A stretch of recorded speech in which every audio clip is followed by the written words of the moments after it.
മണി മാജിക്കിലേക്ക് സ്വാഗതം.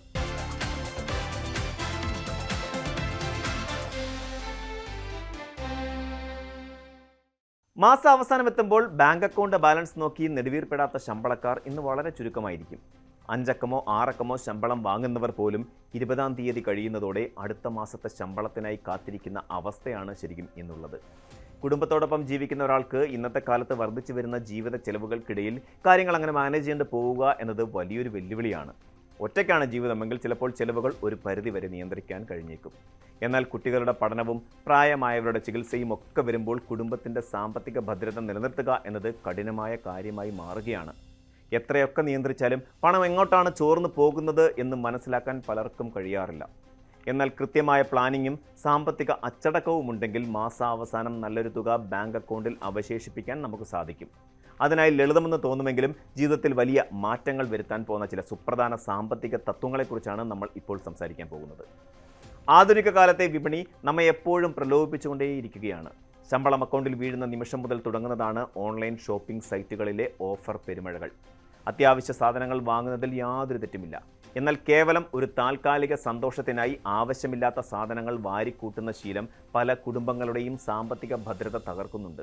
ഒരുതരം വികാരപരമായ ഷോപ്പിംഗ് അഥവാ ഇമ്പൾസീവ് ബൈയിങ് രീതിയാണ് ഇന്ന് പലരിലും കണ്ടുവരുന്നത്. കഷ്ടപ്പെട്ട് അധ്വാനിച്ചുണ്ടാക്കുന്ന പണം വിവേചനമില്ലാതെ ചെലവഴിക്കുമ്പോൾ നാം നമ്മുടെ ഭാവിയെയാണ് പണയം വെക്കുന്നത്. പരസ്യങ്ങളുടെയും ഓഫറുകളുടെയും പിന്നാലെ പായാതെ എനിക്ക് ഇതിപ്പോൾ അത്യന്താപേക്ഷിതമാണോ എന്ന് സ്വയം ചോദിച്ചതിന് ശേഷം മാത്രം പണം ചെലവഴിക്കാൻ ശീലിക്കേണ്ടതുണ്ട്. ചെറിയ ഓഫറുകൾ കണ്ട് ആകൃഷ്ടരായി വാങ്ങിക്കൂട്ടുന്ന പല സാധനങ്ങളും പിന്നീട് വീടിൻ്റെ ഏതെങ്കിലും മൂലയിൽ പൊടി പിടിച്ച് കിടക്കുന്ന കാഴ്ച നാം കാണാറുണ്ട്. ഓരോ ചെറിയ അനാവശ്യ ചെലവും ഒടുവിൽ മാസാവസാനം വലിയൊരു സാമ്പത്തിക പ്രതിസന്ധിയായി നമ്മുടെ മുന്നിൽ വന്നു നിൽക്കുമെന്ന് നാം തിരിച്ചറിയേണ്ടതുണ്ട്. അതുകൊണ്ട് തന്നെ വാങ്ങാൻ ഉദ്ദേശിക്കുന്ന സാധനങ്ങളുടെ ഒരു കൃത്യമായ ലിസ്റ്റ് മുൻകൂട്ടി തയ്യാറാക്കുന്നത് ഇത്തരം അനാവശ്യ ചെലവുകളെ ഒരു പരിധിവരെ തടയാൻ സഹായിക്കും. മിക്ക ആളുകളും പരാജയപ്പെടുന്നത് കൃത്യമായ ഒരു മാസ ബജറ്റ് ഇല്ലാത്തതുകൊണ്ടാണ്. ശമ്പളം കിട്ടിയാലുടൻ തോന്നുംപടി ചെലവഴിക്കുകയും ബാക്കി വരുന്നത് സമ്പാദിക്കാം എന്ന് വിചാരിക്കുകയും ചെയ്യുന്നത് ഒരു തെറ്റായ സാമ്പത്തിക സമീപനമാണ്. ശമ്പളം വന്നാലുടൻ ആദ്യമായി ചെയ്യേണ്ടത് വൈദ്യുതി ബില്ല്, പലചരക്ക് സാധനങ്ങൾ, കുട്ടികളുടെ വിദ്യാഭ്യാസം, വീട്ടുവാടക, യാത്രാ ചെലവുകൾ തുടങ്ങിയ അനിവാര്യമായ ചെലവുകൾക്കായി ഒരു നിശ്ചിത തുക മാറ്റിവെക്കുക എന്നതാണ്. ഇതിനൊപ്പം തന്നെ ഏറ്റവും പ്രധാനപ്പെട്ട ഒന്നാണ് നിക്ഷേപം ആരംഭിക്കുക എന്നത്. പ്രശസ്ത നിക്ഷേപകനായ വാറൻ ബഫറ്റ് പറഞ്ഞതുപോലെ ചെലവാക്കിയ ശേഷം ബാക്കിയുള്ളത് സമ്പാദിക്കുകയല്ല, മറിച്ച് സമ്പാദിച്ചതിന് ശേഷം ബാക്കിയുള്ളത് മാത്രം ചെലവാക്കുക എന്നതാണ് ശരിയായ രീതി. ശമ്പളം ലഭിച്ചയുടൻ തന്നെ ഒരു നിശ്ചിത ശതമാനം തുക നല്ല പലിശ ലഭിക്കുന്ന സുരക്ഷിതമായ ബാങ്ക് നിക്ഷേപങ്ങളിലോ മ്യൂച്വൽ ഫണ്ടുകളിലോ മാറ്റിവെക്കണം. ബാക്കി വരുന്ന തുകയ്ക്കുള്ളിൽ നിന്നുകൊണ്ട് വേണം ആ മാസത്തെ മറ്റ് ചെലവുകൾ മുന്നോട്ട് കൊണ്ടുപോകാൻ. ഈ രീതി തുടർച്ചയായി പിന്തുടർന്നാൽ മാസാവസാനം പണമില്ലാതെ കൈമലർത്തേണ്ടി വരില്ലെന്ന് മാത്രമല്ല, ഭാവിയിലെ അടിയന്തര ഘട്ടങ്ങളിൽ നമ്മെ സഹായിക്കാൻ പോകുന്ന വലിയൊരു സമ്പാദ്യം കെട്ടിപ്പടുക്കാനും നമുക്ക് സാധിക്കും. ഇന്നത്തെ തലമുറ നേരിടുന്ന ഏറ്റവും വലിയ പ്രതിസന്ധികളിലൊന്നാണ് വായ്പകളുടെ അമിതഭാരം. വിപണിയിൽ ഇന്ന് പണം കടം നൽകാൻ നിരവധി മാർഗങ്ങളുണ്ട്. കാർ വാങ്ങാൻ ലോൺ, വീട് പണിക്ക് ലോൺ, അടിയന്തര ചികിത്സയ്ക്കെടുത്ത കടം, കൺസ്യൂമർ ഡ്യൂറബിൾ ലോണുകൾ, അതുകൂടാതെ ക്രെഡിറ്റ് കാർഡ് കുടിശ്ശികകൾ എന്നിങ്ങനെ പല തരത്തിലുള്ള ബാധ്യതകൾ ഒരാൾക്ക് തന്നെ ഉണ്ടാകും. ആകർഷകമായ പരസ്യങ്ങളിൽ വീണ് EMI വ്യവസ്ഥയിൽ സാധനങ്ങൾ വാങ്ങിക്കൂട്ടുന്നവർ പിന്നീട് ഈ കടങ്ങളുടെ കെണിയിൽ പെട്ടുപോകുന്നു എന്നതാണ് സത്യം. മാസം തോറും ലഭിക്കുന്ന ശമ്പളത്തിന്റെ ഭൂരിഭാഗവും പല ബാങ്കുകളിലെയും ധനകാര്യ സ്ഥാപനങ്ങളിലെയും EMI അടച്ചു തീർക്കാൻ മാത്രമേ തികയൂ എന്ന അവസ്ഥ വരുന്നു. വ്യത്യസ്ത വായ്പകൾക്ക് വ്യത്യസ്ത പലിശ നിരക്കുകളും വ്യത്യസ്ത അടവ് തീയതികളുമായിരിക്കും ഉള്ളത്. ഇത് കൃത്യമായി ഓർത്തുവെച്ച് അടയ്ക്കുക എന്നത് മാനസികമായി വലിയ സമ്മർദ്ദം ഉണ്ടാക്കുന്ന കാര്യം കൂടിയാണ്. ഇതിനിടയിൽ ഏതെങ്കിലും ഒരു അടവ് മുടങ്ങിയാൽ പിഴപ്പലിശയും കൂട്ടുപലിശയും ചേർന്ന് ആകെ തുകയുടെ ഇരട്ടി തുകയാകുകയും ചെയ്യും. ഈ കടച്ചക്രത്തിൽ നിന്ന് എങ്ങനെ രക്ഷപ്പെടും എന്ന് ചിന്തിച്ച് തല പുകയ്ക്കുന്നവർക്കായി ഡേറ്റ് കൺസോളിഡേഷൻ പോലെയുള്ള മികച്ച സാമ്പത്തിക പോംവഴികൾ ഇന്ന് നിലവിലുണ്ട്. പലയിടത്തായി ചിതറിക്കിടക്കുന്ന ചെറുതും വലുതുമായ വായ്പകളെ ഒരൊറ്റ കുടക്കീഴിൽ കൊണ്ടുവരുന്ന സാമ്പത്തിക തന്ത്രത്തെയാണ് വായ്പ ഏകീകരണം അഥവാ ഡേറ്റ് കൺസോളിഡേഷൻ എന്ന് വിളിക്കുന്നത്. ക്രെഡിറ്റ് കാർഡുകളുടെ പലിശ നിരക്ക് പലപ്പോഴും 36 മുതൽ 42% വരെ ഉയർന്നതായിരിക്കാം. ഇത് സാധാരണക്കാരെ സംബന്ധിച്ച് താങ്ങാൻ കഴിയുന്നതിനും അപ്പുറമാണ്.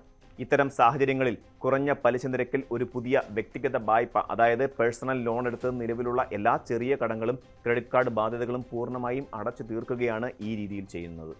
ഇങ്ങനെ ചെയ്യുന്നതിലൂടെ ഒന്നിലധികം സ്ഥാപനങ്ങളിലേക്ക് വ്യത്യസ്ത തീയതികളിൽ പണം അടയ്ക്കുന്നതിന് പകരം പുതുതായി എടുത്ത ലോണിൻ്റെ ഒരൊറ്റ EMI മാത്രം മാസത്തിൽ അടച്ചാൽ മതിയാകും. ഇത് ഒരേ സമയം പണം ലാഭിക്കാനും ഒപ്പം അനാവശ്യമായ മാനസിക അസ്വസ്ഥതകൾ ഒഴിവാക്കാനും സഹായിക്കും. കൂടാതെ കൃത്യസമയത്ത് ഒരൊറ്റ അടവ് മാത്രം കൊണ്ടുപോകുന്നത് നിങ്ങളുടെ സിബിൽ സ്കോർ അഥവാ ക്രെഡിറ്റ് സ്കോർ ഗണ്യമായി വർദ്ധിപ്പിക്കുന്നതിനും കാരണമാകും. റിസർവ് ബാങ്കിന്റെ ഏറ്റവും പുതിയ നിബന്ധനകൾ പ്രകാരം വ്യക്തിഗത വായ്പകളുടെ പ്രീ പേയ്മെന്റ് നിരക്കുകളിൽ വന്നിട്ടുള്ള അനുകൂലമായ മാറ്റങ്ങളും ഉപഭോക്താക്കൾക്ക് ഈ വഴി തിരഞ്ഞെടുക്കാൻ കൂടുതൽ ധൈര്യം നൽകുന്നുണ്ട്. ഫ്ലോട്ടിംഗ് പലിശ നിരക്കിലുള്ള വായ്പകൾക്ക് മുൻകൂർ അടവ് പിഴകൾ ഒഴിവാക്കിയത് വായ്പക്കാർക്ക് വലിയ ആശ്വാസമാണ് നൽകുന്നത്. കടങ്ങൾ വീട്ടാൻ മറ്റൊരു വായ്പ എടുക്കുന്നത് കേൾക്കുമ്പോൾ നല്ലൊരു കാര്യമായി തോന്നാമെങ്കിലും അതിൽ ചില ചതിക്കുഴികളും ഒളിഞ്ഞിരിപ്പുണ്ട്. നിങ്ങൾ എടുക്കാൻ ഉദ്ദേശിക്കുന്ന പുതിയ പേഴ്സണൽ ലോണിന്റെ പലിശ നിരക്ക് നിലവിലുള്ള വായ്പകളുടെ പലിശ നിരക്കിനേക്കാൾ കുറവാണെങ്കിൽ മാത്രമേ വായ്പ ഏകീകരണം കൊണ്ട് യഥാർത്ഥ പ്രയോജനമുണ്ടാകൂ. EMI തുക കുറയ്ക്കുന്നതിനായി വായ്പയുടെ കാലാവധി ഒരുപാട് നീട്ടി നിശ്ചയിച്ചാൽ താൽക്കാലികമായി മാസ അടവ് കുറയുമെങ്കിലും ദീർഘകാലാടിസ്ഥാനത്തിൽ നിങ്ങൾ വലിയൊരു തുക പലിശയായി ബാങ്കിന് നൽകേണ്ടി വരും. അതോടൊപ്പം തന്നെ പുതിയ ലോണുകൾ എടുക്കാൻ ഒരുങ്ങുമ്പോൾ ഈടാക്കുന്ന പ്രോസസ്സിംഗ് ഫീസും മറ്റും മറഞ്ഞിരിക്കുന്ന ചാർജുകളും എത്രയെന്ന് കൃത്യമായി ചോദിച്ച് മനസ്സിലാക്കേണ്ടതുണ്ട്. ഒരു കടം വീട്ടാൻ മറ്റൊരു വലിയ കടം എടുക്കുമ്പോൾ നമ്മുടെ സാമ്പത്തിക അച്ചടക്കം കൈവിട്ടു പോകാതിരിക്കാൻ പ്രത്യേകം ശ്രദ്ധിക്കണം. എല്ലാ നിബന്ധനകളും വ്യവസ്ഥകളും ശ്രദ്ധാപൂർവം വായിച്ച് ബോധ്യപ്പെട്ടതിന് ശേഷം മാത്രം കരാറുകളിൽ ഒപ്പുവെക്കാൻ ശ്രദ്ധിക്കുക.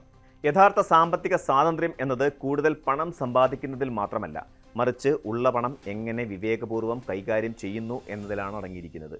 അനാവശ്യ ചെലവുകൾ വെട്ടിച്ചുരുക്കിയും കൃത്യമായ കുടുംബ ബജറ്റ് ഉണ്ടാക്കിയും കടങ്ങൾ കൃത്യമായി നിയന്ത്രിച്ചും മുന്നോട്ട് പോയാൽ സാമ്പത്തിക സുരക്ഷിതത്വം ഉറപ്പാക്കാൻ ഏത് സാധാരണക്കാരനും സാധിക്കും.